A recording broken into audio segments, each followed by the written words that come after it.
In Africa, there once lived a man and many others who were the envy of the people in Europe.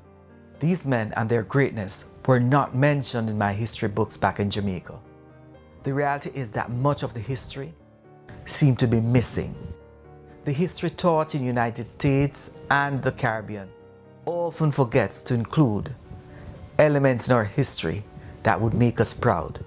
Knowing these stories and the stories of others will allow us to have a greater understanding of the level of greatness that Africa experienced, and it must be transmitted from one generation to the next.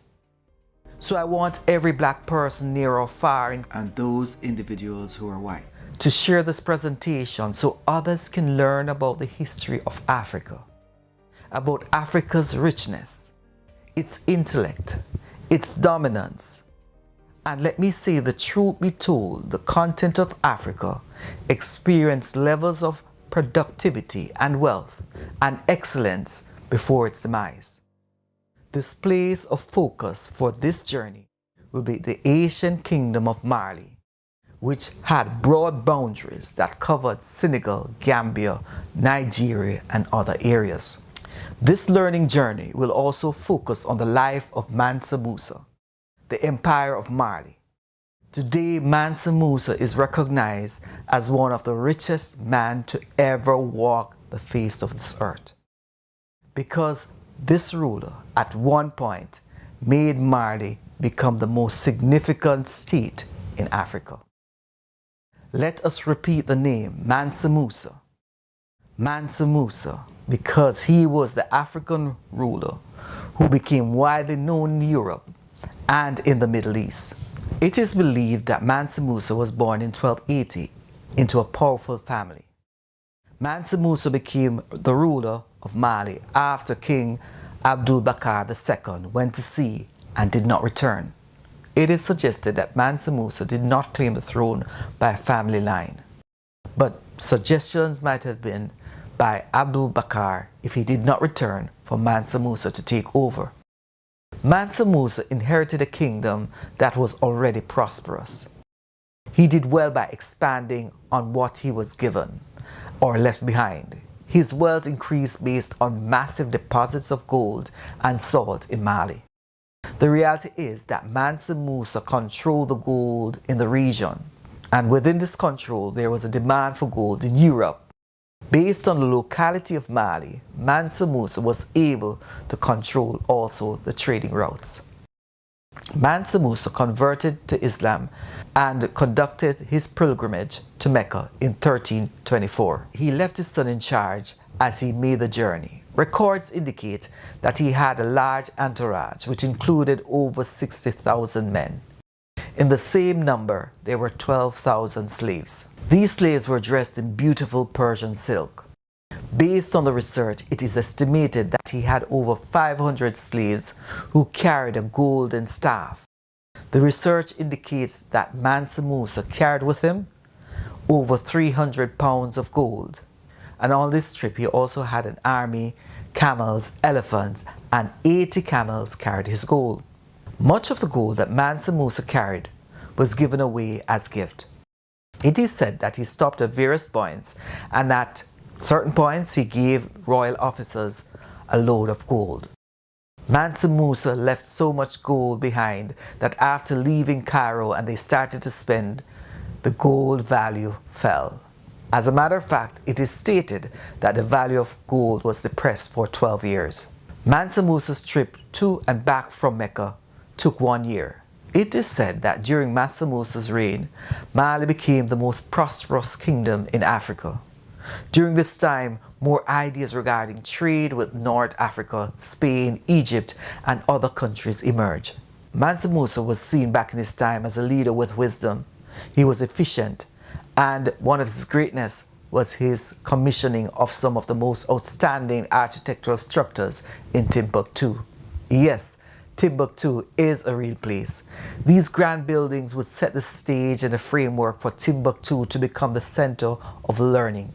In summary, he built schools, he built universities, he built libraries. Many historians believe that Mansa Musa transformed the kingdom into an attractive place for learning. This is a point in Africa's history that highlights a period of vibrant art and culture. Overall, art and culture and poetry were essential aspects of this culture. Historians believe that Mansa Musa had an army that had over 100,000 soldiers with 10,000 horses. His army executed plans that increased Mansa Musa's ownership of land. It is estimated that over 22 cities were captured during his reign. After 50 years of making his pilgrimage to Mecca, he was still being shown as wearing his gold crown and his golden scepter in his hand. After his death, the empire was devolved to his son. His son died 4 years later. Based on research, the decline of the Mali Empire took place between 1360 and 1390. This happened in Africa. Yes, Mali was a center of learning. Let us now explore what was happening in Europe at this time when Africa was having its greatness. During the same period of excellence in Africa, Europe was in its late Middle Ages. This was a time when society in Europe was simple, when nobles were at the top and the peasants were at the bottom. It was a time of famine and plague. It was a time for revolt by peasants. It was a time of servitude. As many historians and scholars put it, it was a time when Europe's prosperity stood still. It was a time when there was depopulation and extensive warfare. So while Africa was experiencing one of its highest points, Europe was experiencing a difficult and dark time. It is believed that when Mansa Musa's pilgrimage took place, people in Europe heard about it. And as a matter of fact, it was what caught the European eyes. When the Portuguese first set sail down the coast of Africa in the 15th century, it was not for enslaved people, but it was a quest to find wealth, and to find the wealth that Mansa Musa had found. And this would set the stage for another segment in our history. The demise of the once mighty continent created a pathway for exploitation. Today, Mali, a place that was once envied by Europe, is poor. It has an inadequate healthcare system. There is constant conflict and problems with terrorism. There is also political unrest and instability. However, let's not forget the greatness of Mali, its culture and its wealth. The coming of the Europeans set the stage for the greatest travesty in human history, the transatlantic slave trade. Let us always remember the name Mansa Musa. Let us share the story of the greatness of Mansa Musa and the continent of Africa. We should all be proud of this connection. The learning journey will continue to bridge gaps that are at times missing in our history. Please see the description of the video to gain more information on what was presented. Pass the video along. I am Ruhan Jawala, and thanks for watching.